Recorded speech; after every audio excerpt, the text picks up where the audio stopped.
Muy buenas tardes. Sean bienvenidos al Ateneo de Santander, tanto las personas que nos acompañan esta tarde aquí en el Salón de Actos, como los que nos comienzan a seguir ahora mismo a través de la transmisión de esta presentación y charla-conferencia a través de streaming y, por tanto, por vía digital. Esta tarde tenemos algo que yo considero que es singular, porque por una parte el conferenciante, don Jesús Lorenzo Aguilar, es abogado especializado en la mediación, pero viene a presentar un libro que es este, que a mí me ha sorprendido por dos razones. Una, porque tiene una trama novelesca, perfectamente estructurada, y sobre todo porque tiene un lenguaje muy ágil, muy periodístico, que llega muy directamente y que se lee con delicia y al mismo tiempo con facilidad. Por tanto, creo que estamos ante un escritor que yo le diría que este libro, o un poquito más adornado y un poco más largo, sería una novela para que cualquier editorial la publicara y usted estuviera ya en las listas de éxito como autor de una obra entre las más vendidas en estos momentos. Y está con nosotros María Revenga, abogada, mediadora, que es quien va a llevar, junto a don Jesús Lorenzo, va a llevar el peso de esta conferencia en formato entrevista que vamos a tener aquí esta tarde.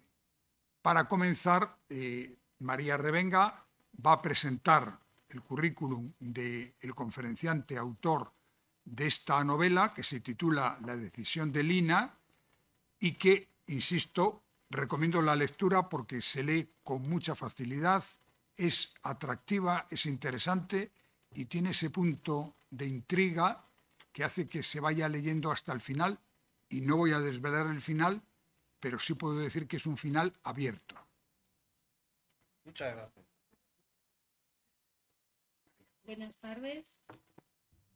El currículum de don Jesús Lorenzo Aguilar es espléndido. Tiene numerosos méritos académicos, numerosos méritos profesionales y numerosos méritos de reconocimiento institucional.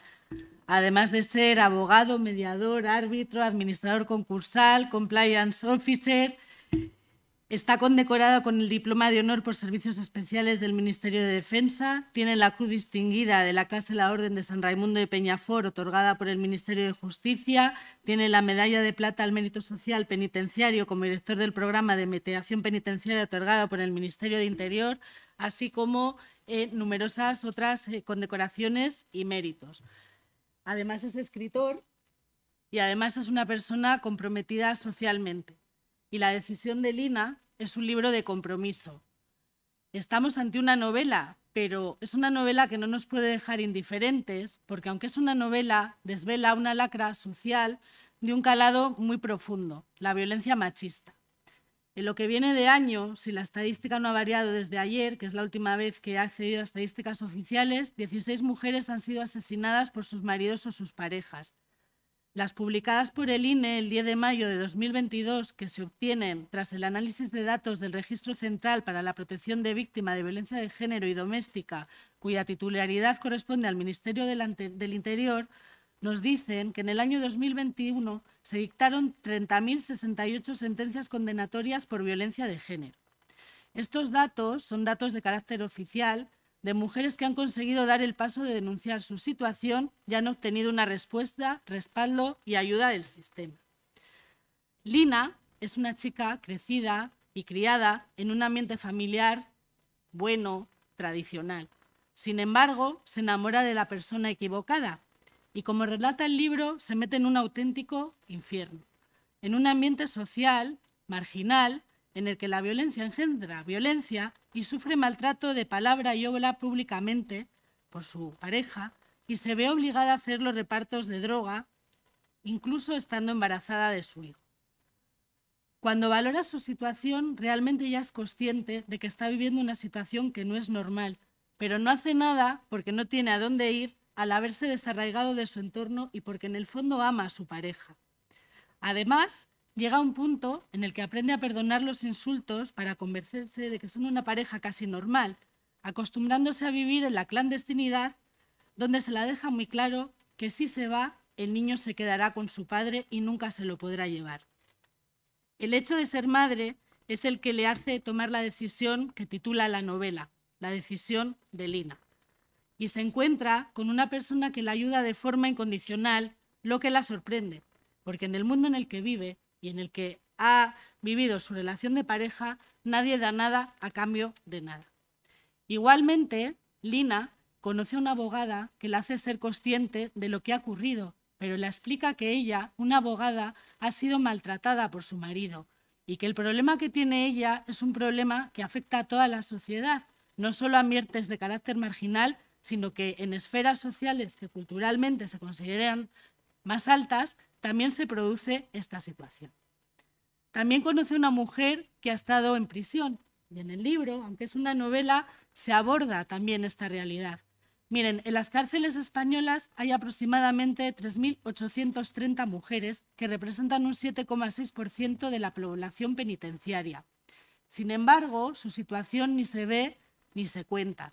Son víctimas invisibles, son personas que han sufrido un maltrato y que cuando son enjuiciadas, en la mayoría de los casos por delitos que cometen por instigación de sus parejas y sus necesidades económicas, no ponen de manifiesto que han sido maltratadas y, por consiguiente, reciben condenas mucho mayores de las que realmente corresponden. La cárcel es una institución que, al no tratar este problema, en la mayoría de los casos, lo que hace es reproducir y amplificar los mecanismos de discriminación que existen en la sociedad, porque no nos engañemos, en la prisión existe también brecha de género. En la prisión existen formaciones de carácter sexista. Las mujeres hacen talleres de macramé, costura y limpieza frente a otro tipo de talleres que son desarrollados por los hombres. Un 80% de las mujeres presas ha sufrido violencia machista y también son madres. Y el 70% de los delitos por los que están en prisión son, insisto, delitos de carácter hostigado por sus propios maltratadores, delitos económicos o delito relacionado con el tráfico de drogas. El perfil de estas mujeres suele coincidir con la exclusión social, la carencia de derechos fundamentales como la educación, la sanidad, el empleo y una vivienda digna. Y, de hecho, el tratamiento con psicofármacos es mayor en prisión en las mujeres porque no existen prácticamente recursos de carácter psicológico que las puedan apoyar. Pero volvamos a Lina, que es lo que hoy nos ocupa, que finalmente consigue ser consciente de que hasta que no se enfrente a todo lo que la amenaza, las cosas no se solucionarán, produciéndose un desenlace trepidante y totalmente inesperado que efectivamente deja abierto una decisión de Lina II.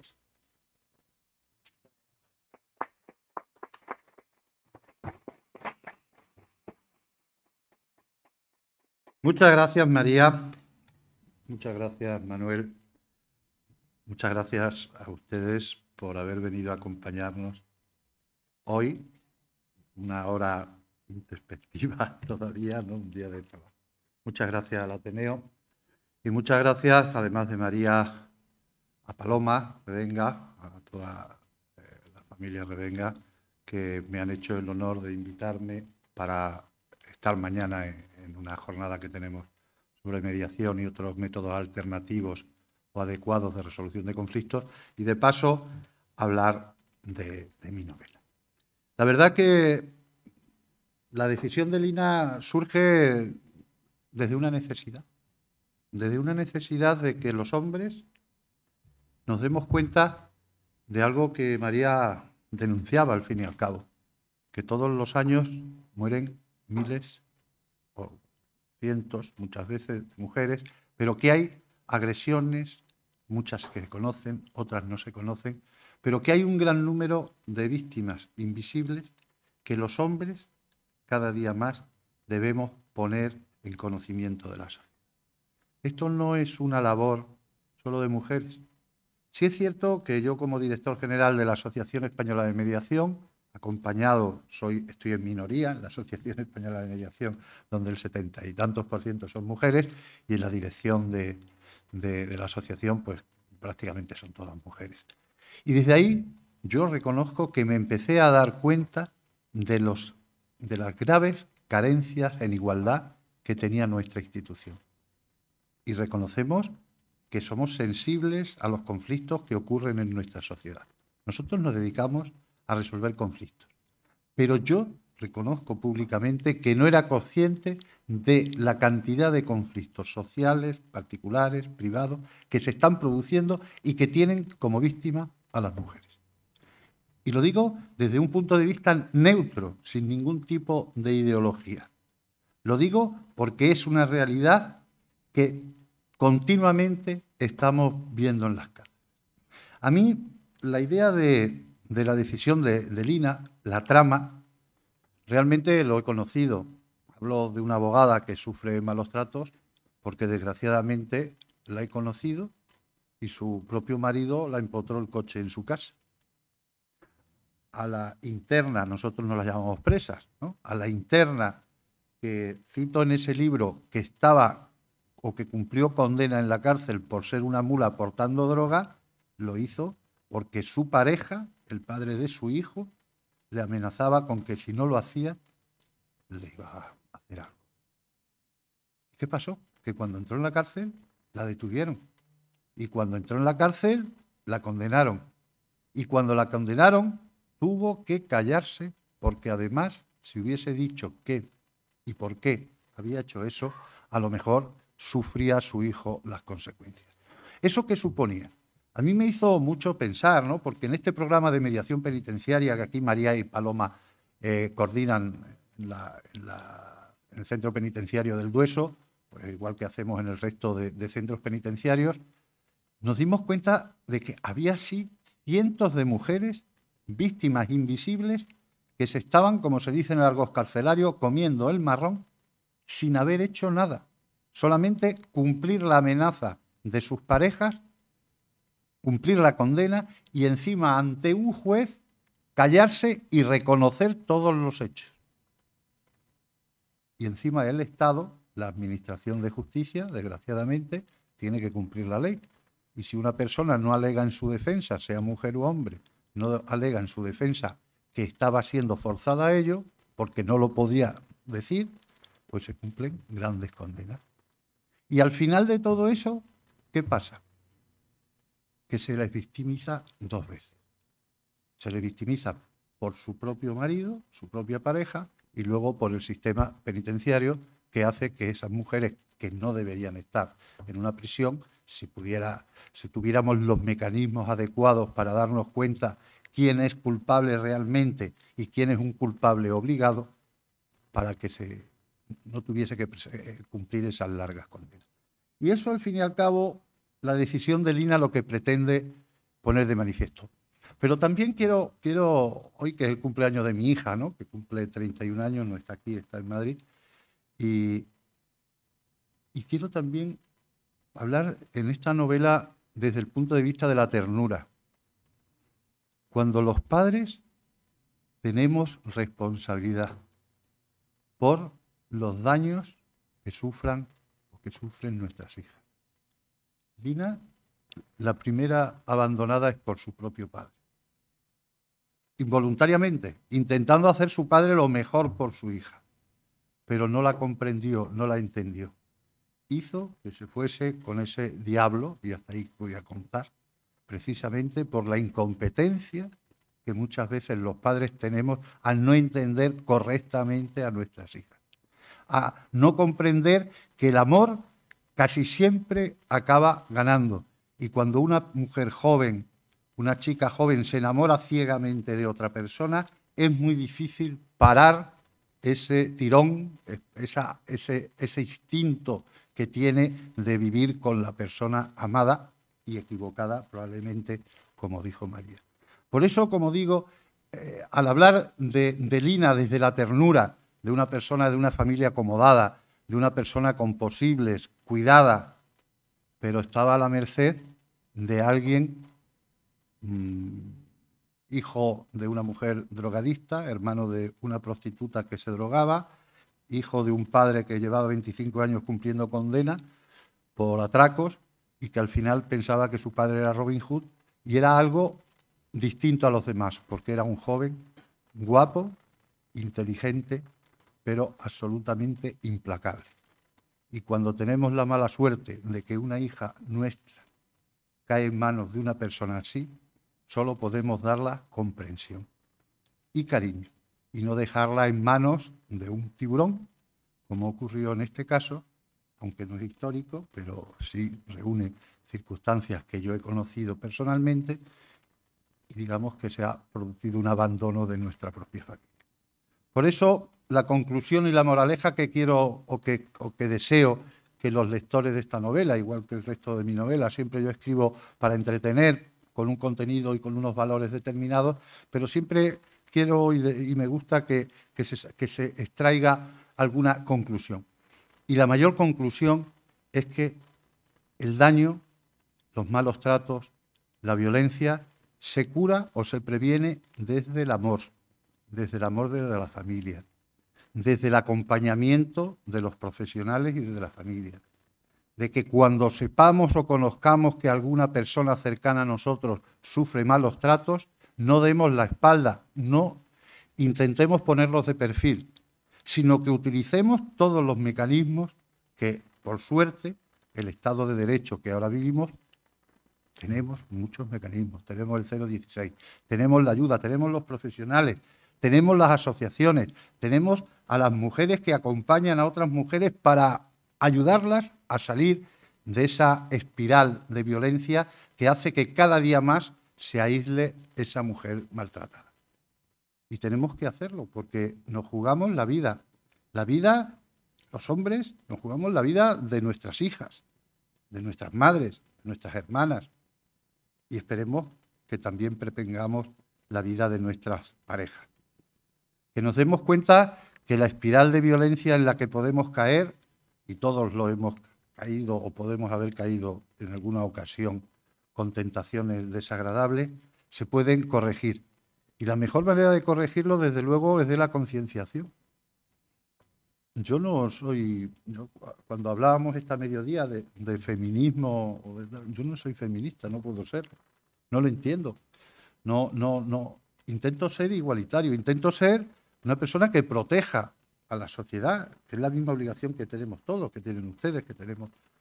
Pero cada día creo que los mensajes no se están aceptando de una manera conveniente por el sexo masculino. Muchas veces nos tapamos los oídos. Hoy veíamos, como esta mañana vinimos, Carolina, mi compañera que está conmigo aquí, que mañana viene también al Congreso, y veíamos un banco enfrente del muelle del puerto. Un banco que es un banco rojo, que no recuerdo exactamente, pero venía a decir que este banco es en homenaje de las mujeres muertas. ¿Está ahí? Y vemos que la palabra mujeres está tachada. ¿Está tachada? Es un banco homenaje, un banco de sentarse, claro. Homenaje. Es decir, ¿quién puede tener esa mente tan estrecha o ese odio o esa misoginia tan grave para que de un banco que habrá puesto el ayuntamiento, una asociación, me imagino con autorización municipal, que se haya tachado la palabra mujeres?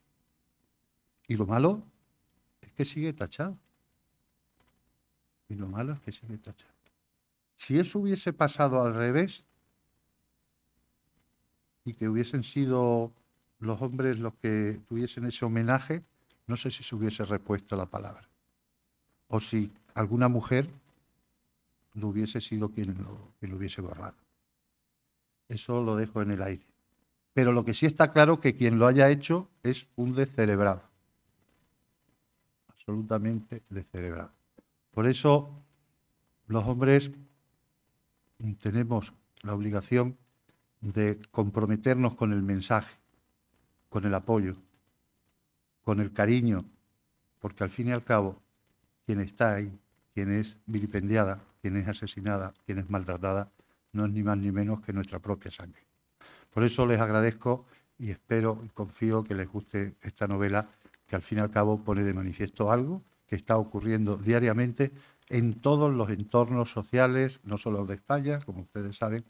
No hay nada más que leer la prensa de lo que ocurrió el otro día de las 2 chicas de Manresa, ¿no? En fin, pero que no somos mejores aquí que en otros lados. Por eso agradecerles y recomendarles y pedirles que lean esta obra y que reflexionemos sobre ella. Muchas gracias y por la atención que me han prestado, ¿no? Cualquier tipo de pregunta que deseen sobre este tema, a mí me encanta debatir. Y incluso algo divertido, que tengamos posturas diferentes.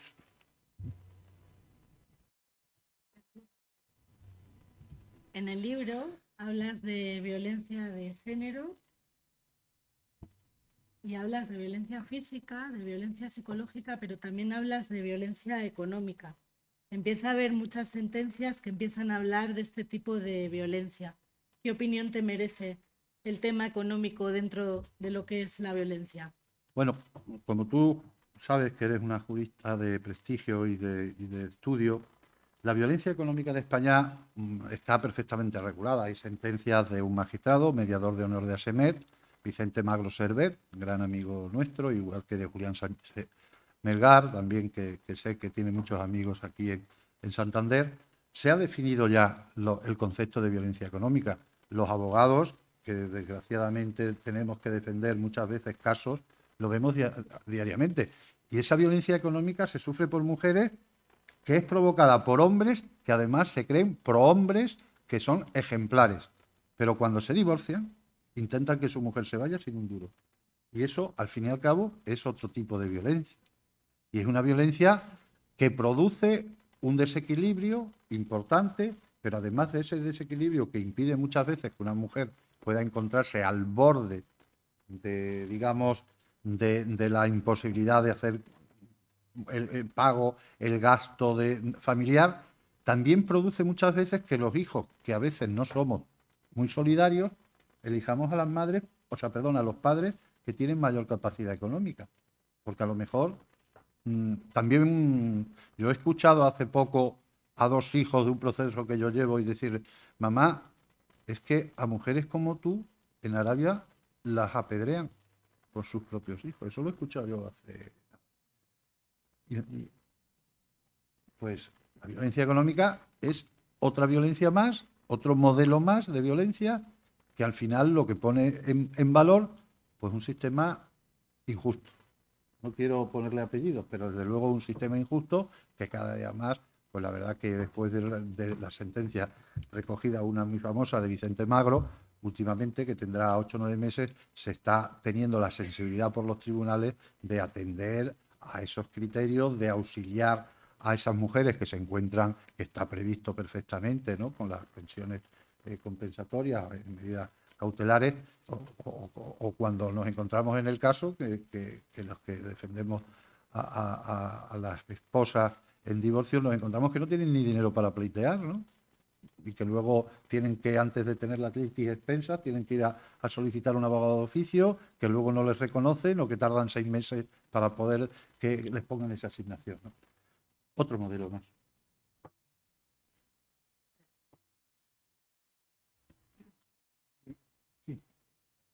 Sí, ¿qué tal? Tengo una cuestión. A ver, quiero comentarle cosas que creo que se pueden decir, luego si quieres comentamos en privado cosas que igual son más peliagudas, pero en el ejercicio profesional me encuentro una cuestión muy recurrente, ¿no? Que una mujer que ha sufrido maltrato, que puede ser de muy diversa índole, puede ser poquito a poquito, puede ser más intenso, si no hay un parte de lesiones, si no hay un testigo, siempre tienen como un perfil psicológico muy común y es muy difícil que puedan concretar, siempre se dispersan y eso en un juzgado digamos que penaliza muchísimo. Es muy difícil que una mujer pueda concretar lo que ha ocurrido y que utilice lo que en un juzgado siempre se va a recoger, que son o lesiones o amenazas o cosas concretas. Me preocupa que se profesionalice, que se especialice, que se divulgue a quienes deben de ejercer, me refiero a funcionarios de carrera profesional, cómo es una mujer y cómo debe tomarse la declaración cuando pasa por ese trago. Es cierto que no puede ser tan sencillo como que igual una mujer acuda a un psicólogo o invente una historia. No puede ser tan fácil que alguien presente unos cargos con facilidad. Hay que hacer prueba, hay que poder defenderse en otra parte, pero me encuentro a menudo que ese perfil se repite muchísimo, que son mujeres que les penalizan muchísimo porque si hacen el contraste de la denuncia, sede policial, sede judicial, se van por las nubes, no concretan y eso penaliza una barbaridad. Sí, bueno, eso es, como decía un amigo mío, ¿no? Los viejos penalistas hemos visto eso muchas veces, pero porque al final debemos tener en cuenta que cualquier persona que sufre cualquier tipo de violencia, tiene un shock. Y ese shock postraumático, una de las cuestiones que ocurre es como el que tiene un accidente de tráfico, no recuerda los detalles.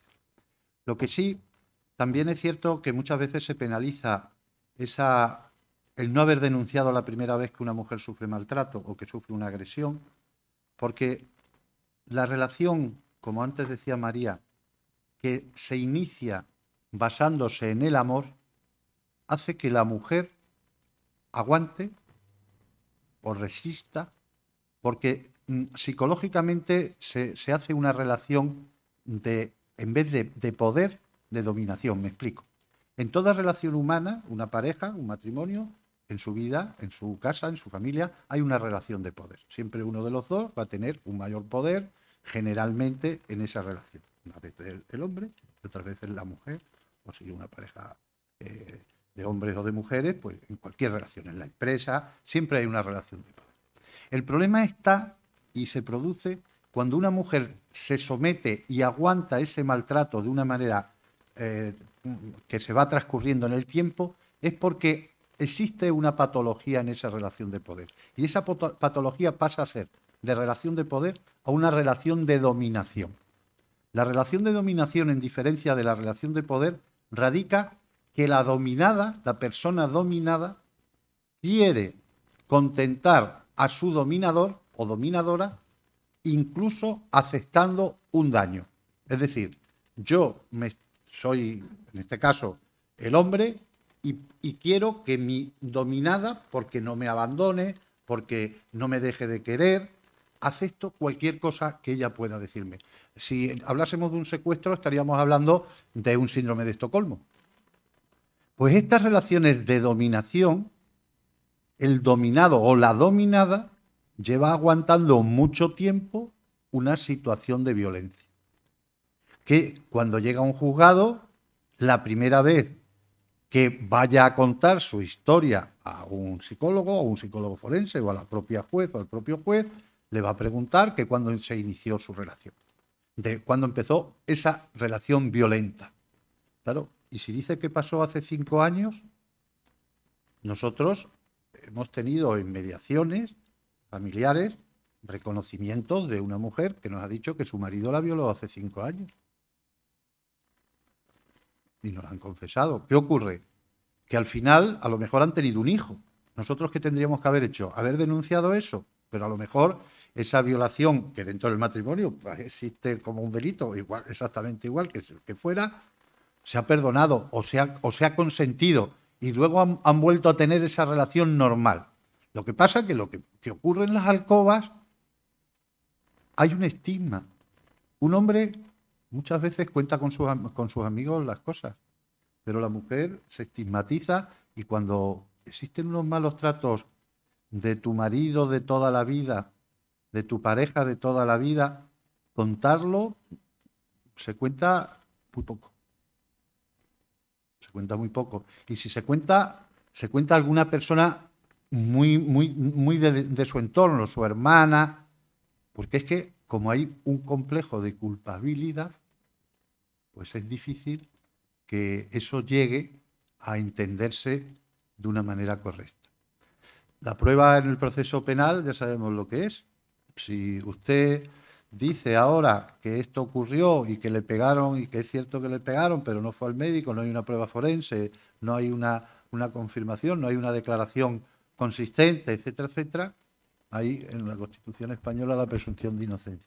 Y la presunción de inocencia es algo que hay que quebrar con un principio de prueba que al final un juzgado sobre violencia o de violencia sobre la mujer pueda estimar que que se ha producido presuntamente esos hechos. Ahora bien, yo creo, y además recuerdo ahora mismo sentencia del Tribunal Supremo que dicen que lo que el iter crímenes, ¿no?, que se puede quebrar la presunción de inocencia siempre y cuando haya una declaración creíble por un psicólogo forense y que dé, siempre y cuando dé razones de ciencias, de hechos que se hayan producido y que sean creíbles, porque si no sería imposible que nunca le condenase. Pero también debemos tener en cuenta otro dato. Yo no sé exactamente la cifra, pero no sé si ustedes saben la cantidad de denuncias que retiran muchas mujeres que han sufrido malos tratos, desgraciadamente. Al final, un amor malentendido hace que sea una mala defensa futura defender esos derechos. Pero, independientemente del proceso, hay algo que los hombres tenemos que asumir y que es que todos somos corresponsables, los hombres más, porque al fin y al cabo es nuestro sexo el que está causando tantos daños. Eso es mi opinión.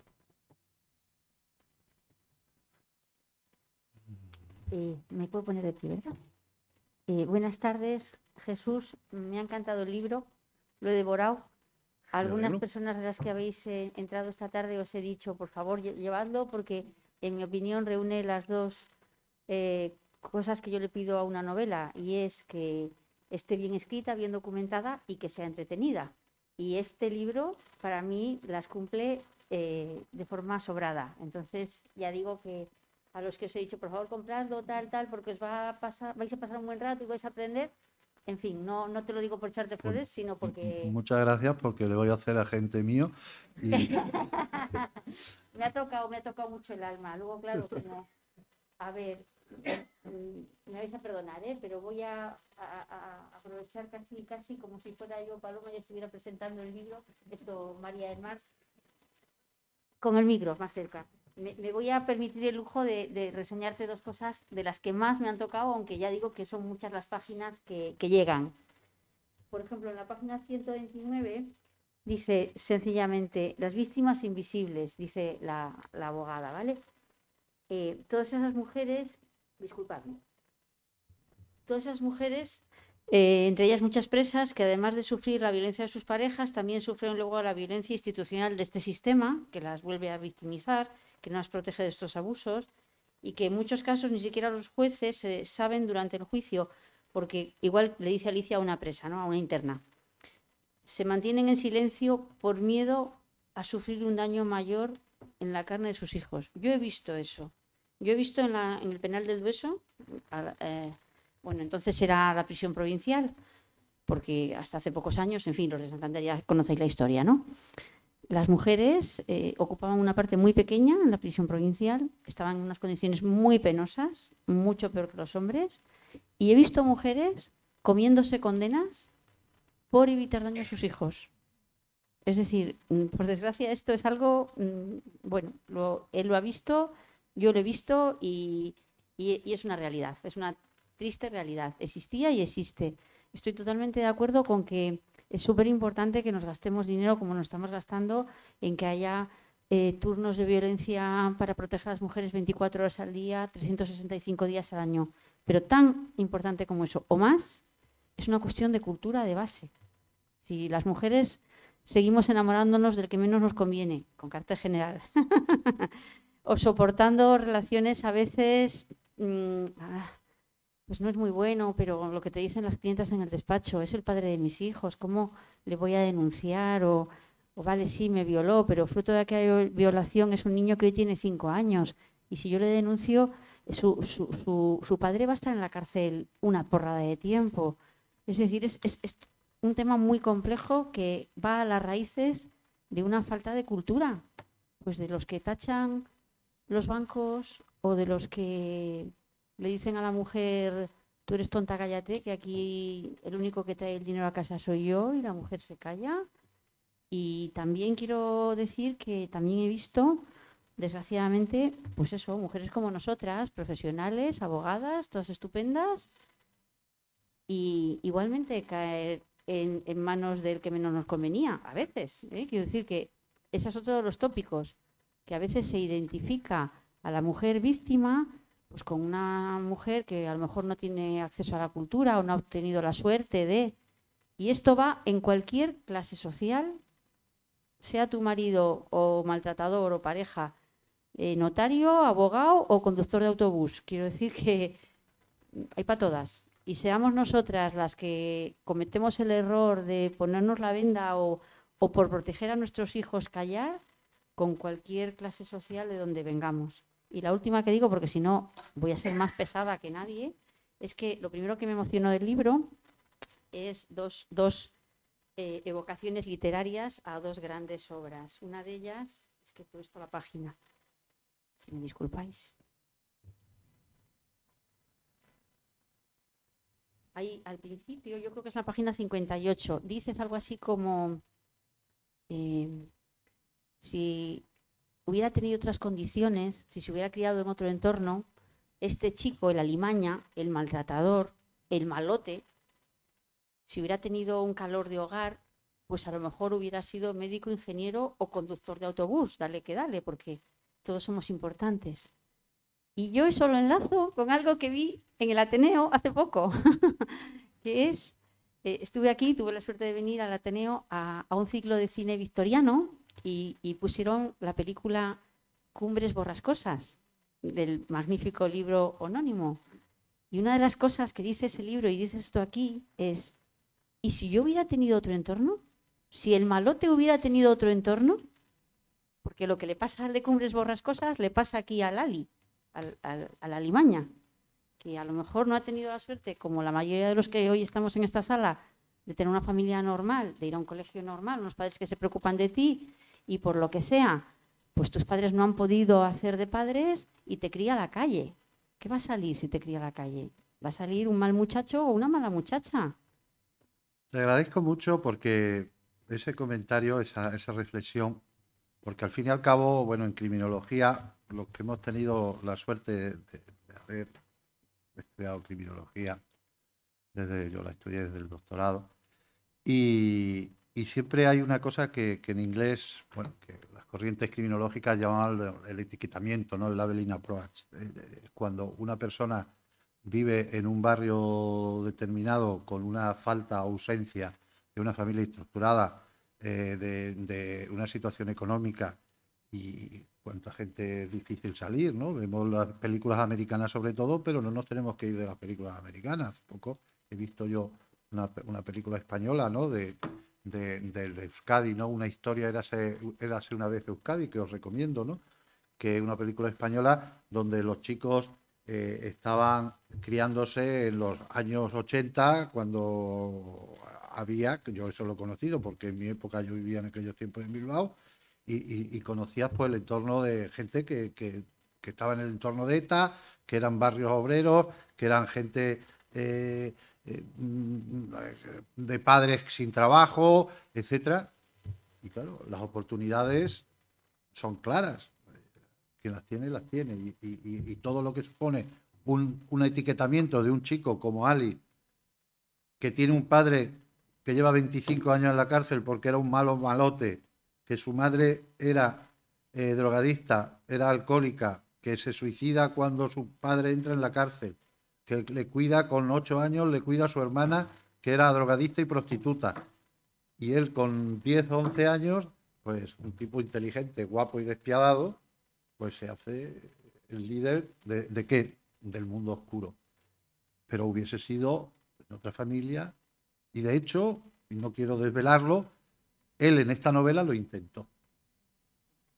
Y también se lo impidieron.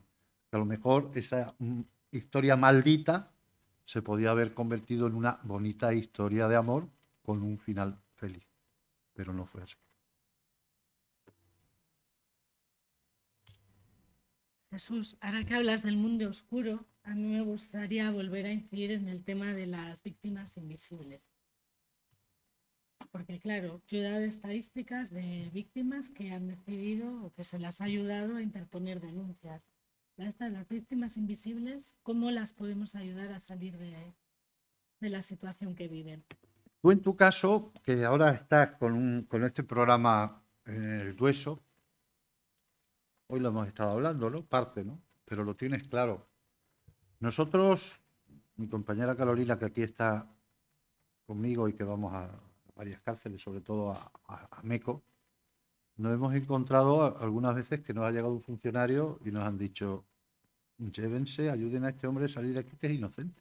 O sea, no decírnoslo el preso, sino un funcionario, una funcionaria en concreto, llamarnos aparte y decirnos que este señor es inocente. ¿Qué hay que hacer?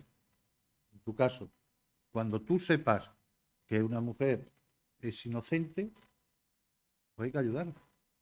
Igual que si sabemos que hay una tortura dentro de la cárcel, hay que denunciar. O nos creemos la Constitución o no nos la creemos.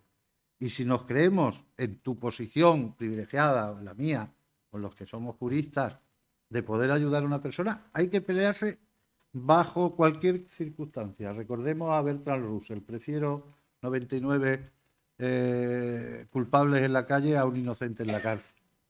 Y eso hay que hacerlo. Y eso, pues probablemente, cuando tú descubras esas víctimas, y tu hermana, descubráis esas víctimas invisibles, pues tenemos que pelearlo.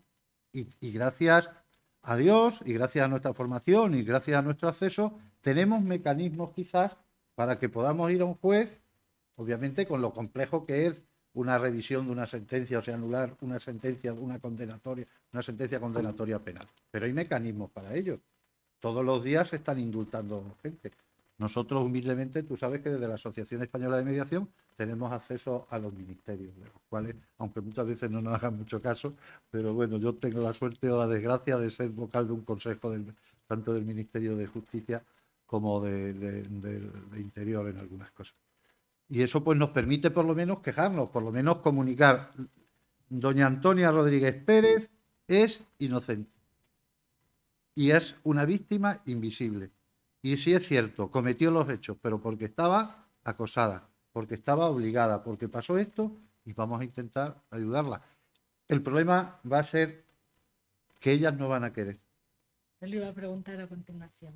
Porque el problema va a ser esa persona que nos decían en Soto del Real, que he dicho Meco, pero en ese centro, esa persona que nos decía que era inocente, que nos lo decían los funcionarios, cuando le dijimos, venga, firma esto, dijo no. Yo ya lo aguanto, ya sigo aquí en la cárcel y lo aguanto, pero mi primo, que es el que hizo esto, si entra aquí se muere. Y ya que estaba en la cárcel, pues no lo quiso firmar. Pues eso te va a pasar, porque al final la cárcel tiene dos caras, una cara más amable, un colegio mayor para una persona que entre en un módulo de respeto, pero tiene la cara más oscura que nosotros, por desgracia, también hemos conocido desde fuera, ¿no? Y ahí eso te da una experiencia muchas veces amarga, donde hay que tomar decisiones y muchas veces pues hay que enfrentarse contra el sistema por defender al desvalido o a la persona que en este caso se le está vulnerando sus derechos. Tú y Paloma habéis tomado una decisión que es defender, primero, como siempre, a tu cliente. Pero es que aquí no hay cliente. Aquí sois mediadoras. Y las mediadoras y mediadores tenemos otras obligaciones. Entre ellos, enfrentarnos al sistema si nos damos cuenta que alguien está sufriendo maltrato o está sufriendo tortura. Y eso, desgraciadamente, porque no puedo contar más, también tiene sus consecuencias para quien lo hace. Así que, ya lo sabes, cuidado con el toro que lleva cuernos larguísimos.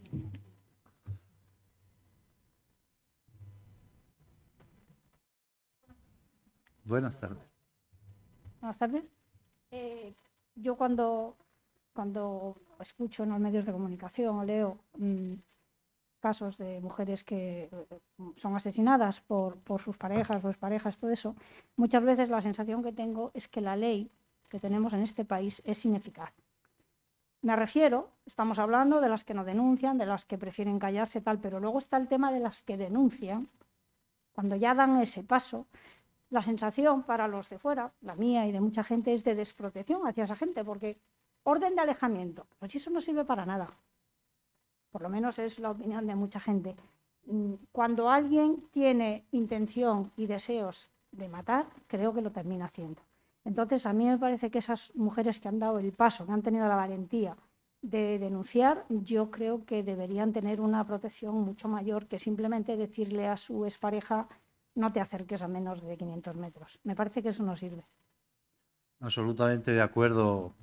Hoy en día un hombre perturbado, no quiero decir loco, perturbado por odio, amor, malentendido o celos, es un arma desbocada. Y una orden de alejamiento o una pulsera o no vale para nada.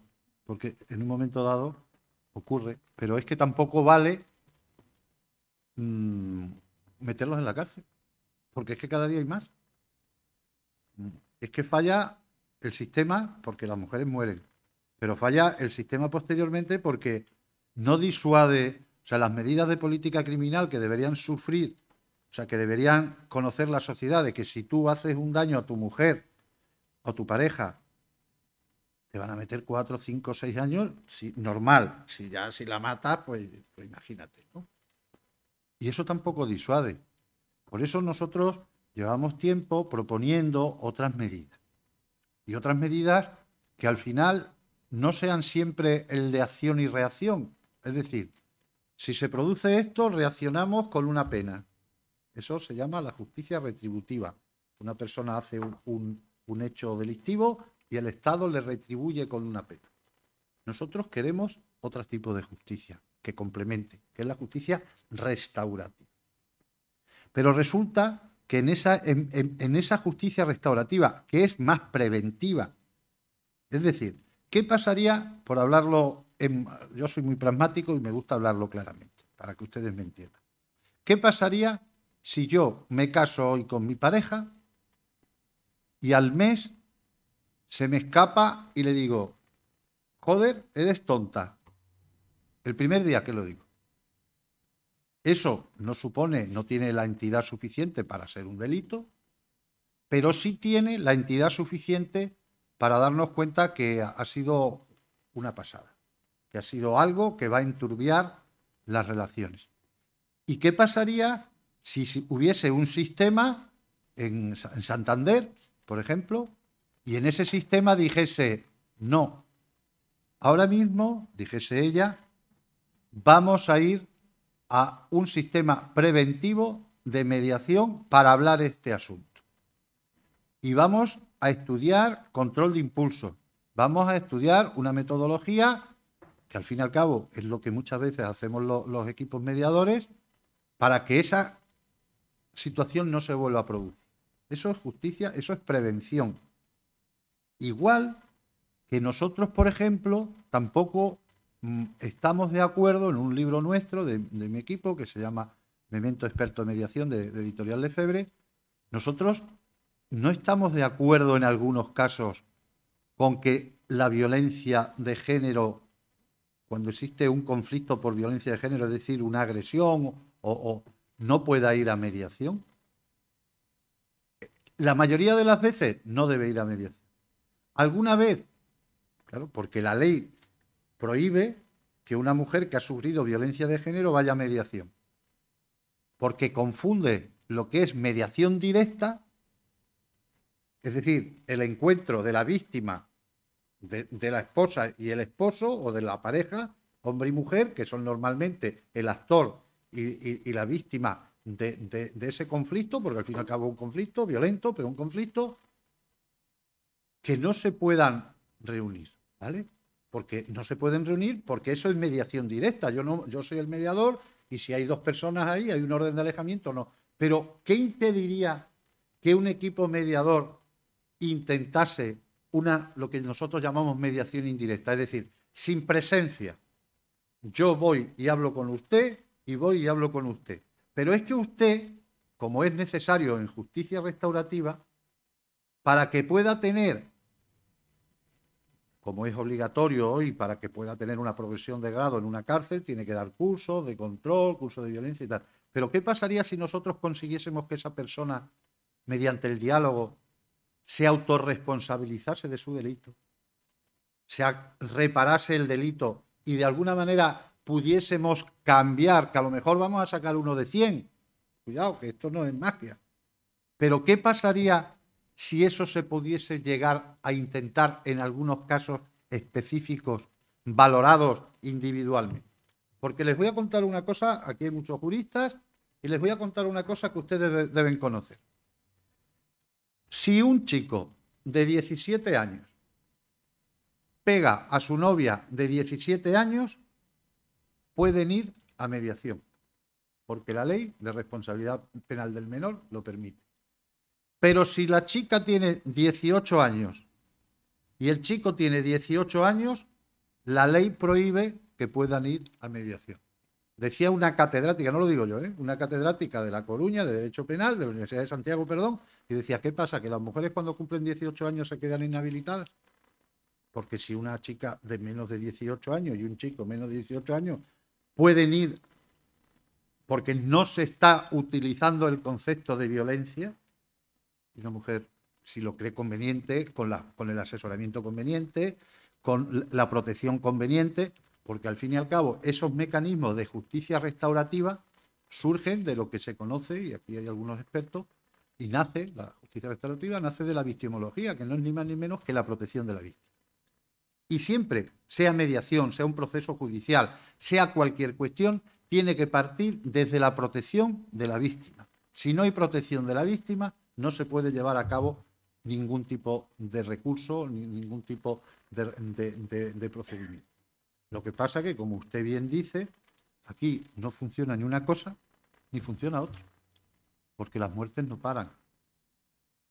Y nosotros, por suerte o por desgracia, más por desgracia, conocemos casos gravísimos, que no ha habido muertes, pero ha habido paraplegias, ha habido tetraplegias, ha habido romperle la cabeza contra un salpicadero, que me viene un asunto de un señor que nos quería pedir una mediación contra su pareja y estaba cumpliendo, me parece que era 6 años de cárcel, ¿no? Y nadie le había vuelto a hablar de que él sabía que lo había hecho mal porque estaba en la cárcel. Pero nadie le había explicado que lo había hecho mal porque no se puede agredir, porque lo que la primera página de mi novela dice, malo, malo eres, no se pega a quien se quiere. O sea, porque no nos damos cuenta que nadie nos enseña a autorresponsabilizarnos de nuestros hechos. Y lo malo es que los chicos de 12, 13, 14, 15 años están en la misma línea, que también hemos fallado, o también se está fallando en las escuelas, por lo que veo, y en los institutos. En fin, somos españoles. Todos no, hacemos algunas cosas bien, pero todo lo de la justicia no lo hacemos muy bien.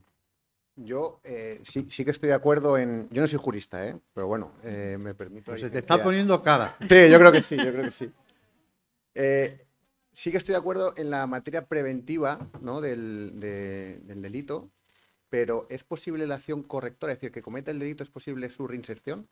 En base a la experiencia que puedan tener. Yo te voy a ustedes. contar 2 casos. Fíjate, 2 casos. Solo 2. Nosotros en nuestro programa de justicia restaurativa, ahora nos hemos salido hace poco de uno de los programas víctima ofensor, y yo tengo que decir que el secretario general de Instituciones Penitenciarias, Ángel Luis Ortiz, a cual quiero, aprecio y que es un profesional como la copa de un pino, pero a pesar de eso tenemos criterios diferentes. Y eso, en esos programas donde hemos tenido a gente, nombres no puedo decir, el año pasado, año y pico, pues conseguimos que un chico, un hombre, que tenía 34 años, entró con 18 años por matar a otro chico de una banda rival. 16 años.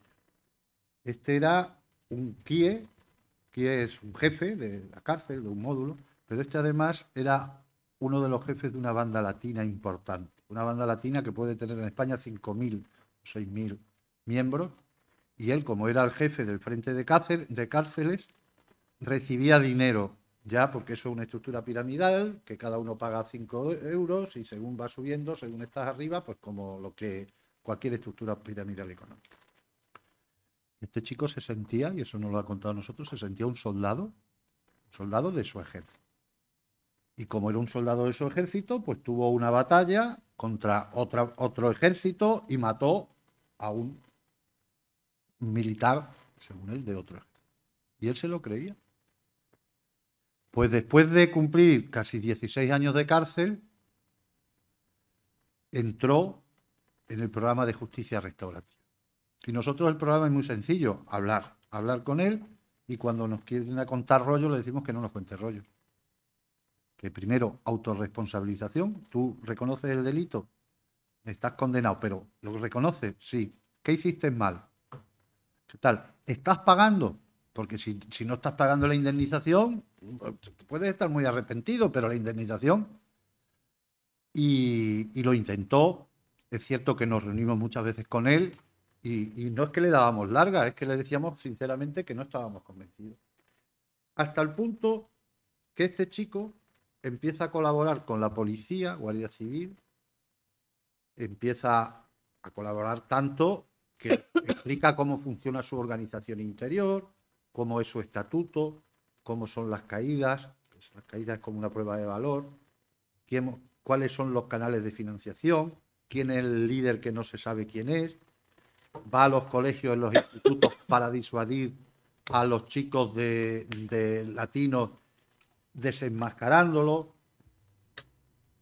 hasta el punto de que siendo el jefe del frente de cárceles como parecido a lo de ETA, pues él reúne a todos sus compinches y les dice que me voy.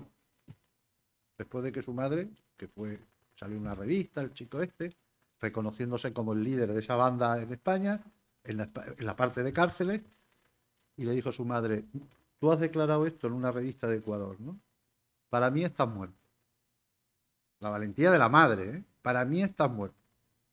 Y el chico pues se muere de miedo que su madre le diga eso.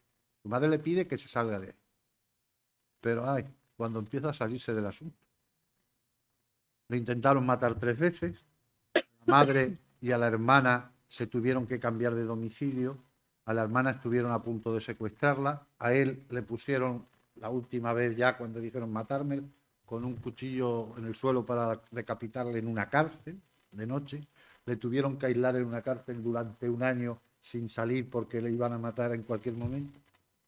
Pero al final nos convenció de que estaba realmente, pues ahora está colaborando con ASEMET y ahora está de carretillero trabajando en una empresa. Y el otro, que no, brevemente, el mejor poeta que conozco, y le cogieron con 1000 kilos de cocaína en un barco cerca de Canarias.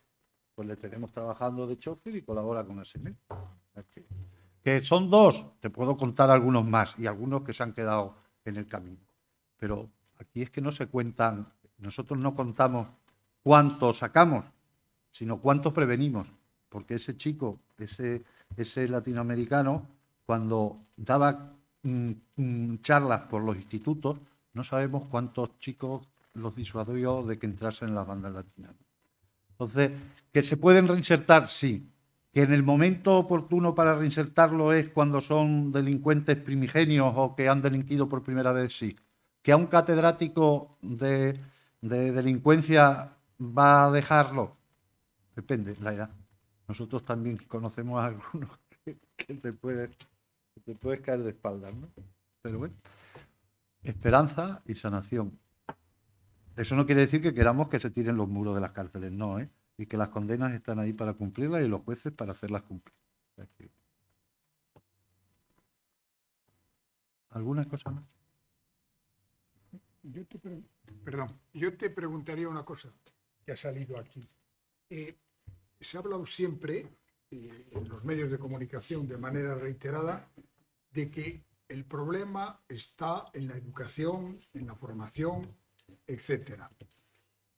Como yo ya tengo una edad, allá por el año 77, 80, seguía habiendo crímenes machistas como los hay ahora, y la explicación era que, claro, venían de una formación dictatorial, franquista, y que eso era lo que producían los delitos. Pero claro, han pasado 40 y tantos años y se siguen produciendo. Entonces, la pregunta es, ¿hasta qué punto creemos que es la formación y no creemos que genéticamente puede haber malas personas que son muy difíciles de reconducir. Yo sinceramente lo que veo y lo que hablamos es que los chavales de hoy, chicos de 11, 12, 13, 14, 15, 16, 17, siguen maltratando a sus parejas. ¿Dónde está el problema? Que no se les da suficiente, digamos, apoyo en los colegios, en una educación, tampoco es que los colegios no van a hacer todo. Y en casa, ¿quién controla eso, no? Pero es que al final las conductas machistas, las conductas xenófobas que estamos viendo continuamente, y de ese tema mejor que no entremos, porque nos estaríamos aquí todo el día, hace que haya una pérdida de valores y que nosotros, por ejemplo, analizábamos el otro día, ¿no? Con el asunto de que cuando una sociedad tiene miedo, cuando una sociedad se siente insegura, cuando no tenemos líderes suficientemente maduros que crean corrientes de opinión que sean de paz y que no sean de enfrentamiento, cuando hay una sociedad asustada con problemas económicos, etcétera, etcétera. Es que recurrir a la violencia es fácil. Lo difícil es lo contrario. Lo difícil es que el que es cristiano, yo lo soy, es que si te pegan, pongan la otra mejilla. Lo difícil es que tengamos la suficiente entereza de reconocer cuando nos equivocamos y de autorresponsabilizarnos. Pero como dije hace un momento, cuando un niño en la escuela se le pregunta, a ver, ¿quién ha sido? Si sale un niño y dice yo, todos se ríen porque es el tonto de la clase. O sea, el que reconoce lo que ha hecho, el que se autorresponsabiliza, es el tonto de la clase. Y nosotros es que no estamos enseñados socialmente a autorresponsabilizarnos. Luego llega un juez y llega un fiscal, no, porque es que usted robó y usted hizo y usted es que encima, mira, aquí está la grabación y usted no se autorresponsabiliza. ¿Quién le enseñó a autorresponsabilizarse? Nadie. Y al fin y al cabo vivimos, desgraciadamente, en una sociedad que nos impide reconocer nuestras miserias y hasta que no las reconozcamos, pues no podrá tener ninguna solución. Que creo que también, y contestándote, que también hay un aporte genético. Que también hay un aporte genético que desgraciadamente creo que no nos vamos a... Pues si... ¿alguna pregunta más? Sí.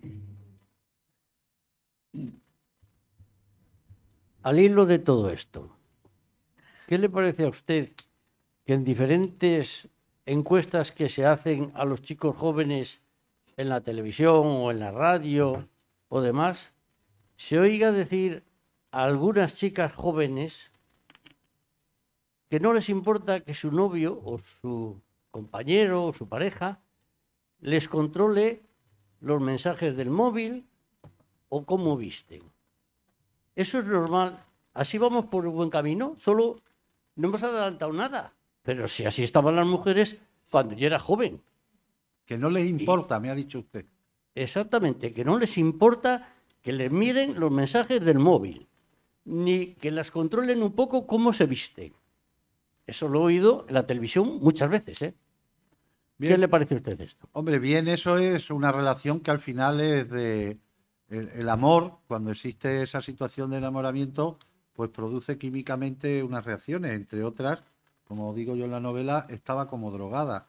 O sea, una situación cuando la persona dominada quiere y se siente y permite que la dominen, es algo que quizás es algo patológico, pero que quizás eso se cuida también con información y desde luego con cariño de la familia y con apoyo de la familia. Sin embargo, si el padre o la madre, porque tiene ese novio, dice tú no te vas a ver con él, tú no vas a estar con él, tú no tal, pues va a ser peor. Pero al final yo creo que con información todo se puede conseguir. Lo que pasa es que al fin y al cabo debemos también tener en cuenta que la sociedad, o sea, los hombres no solo somos los machistas, hay muchas mujeres machistas que al fin y al cabo son partícipes del sistema.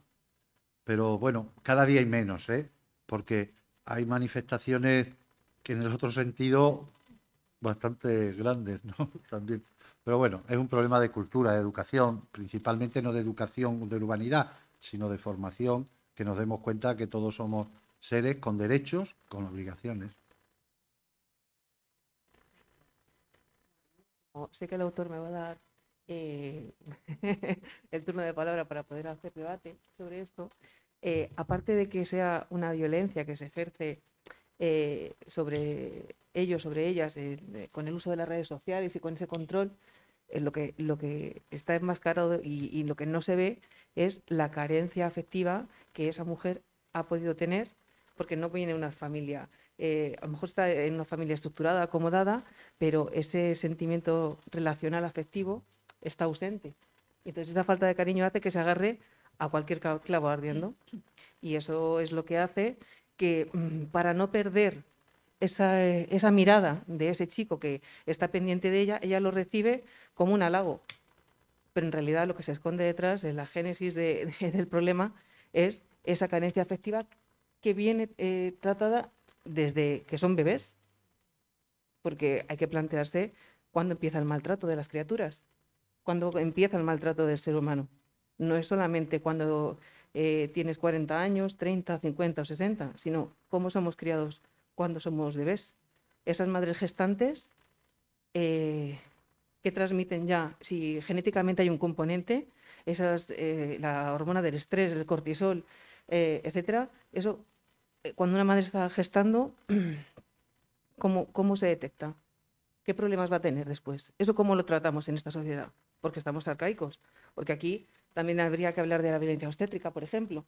Esa mujer gestante que está sufriendo malos tratos, que tiene esa criatura, ¿cómo se aborda toda esa situación?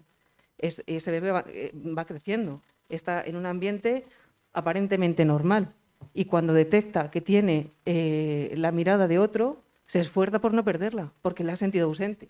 Entonces, yo creo que el poder de las redes sociales, decía una psicóloga hace poco que han sido creadas para aumentar los chispazos de dopamina. Entonces, cuantos más likes tenemos, más subidón tenemos. Ahora, ¿qué pasa cuando dejamos de tenerlos? Entonces, cuando una persona está siendo adictiva a eso y deja de recibir esa mirada por parte de su novio, de su amigo, de su pareja, ¿qué pasa? Su mundo se convierte en un caos y no ve otra cosa nada más que eso. Así es. Y yo creo que el trabajo empieza por estas violencias digitales, que son pocos nombradas, porque escapan al control de todos, porque las que tenemos ahora, 30, 40, 44, no hemos nacido ni hemos crecido con esto. Estamos aprendiendo a lidiar con las nuevas criaturas que tenemos, a hacerlo de manera más o menos, con la información que tenemos, saludable, pero nos alejamos, por no extenderme más. Muy bien. Pues sí, un verdadero problema. Un verdadero problema. Pero tenemos que resolverlo, claro. Y el amor, el cariño familiar, pues muchas veces, antes a una mujer que se quedaba embarazada, pues los tiempos que tú hablas, se la echaba de casa, ¿no? O sea, ¿qué ayuda era eso, no? O sea, que al final, y gracias al tiempo transcurrido y que ha cambiado los criterios sociales, eso prácticamente ya no ocurre. Ocurre todavía, pero prácticamente es ya una cosa extraordinaria, ¿no? Pero en fin, hay que mejorar la sociedad. ¿Alguna cosa más? Pues muchísimas gracias por esta conferencia al profesor Jesús Lorenzo. Muchas gracias a María Revenga y a ustedes sobre todo por la atención, por la presencia, y desde luego creo que ha sido una conferencia muy interesante y les recomiendo esta novela y estoy seguro que ahora Lorenzo Aguilar estará encantado de firmar aquí ejemplares. Muchas gracias. Muchas gracias.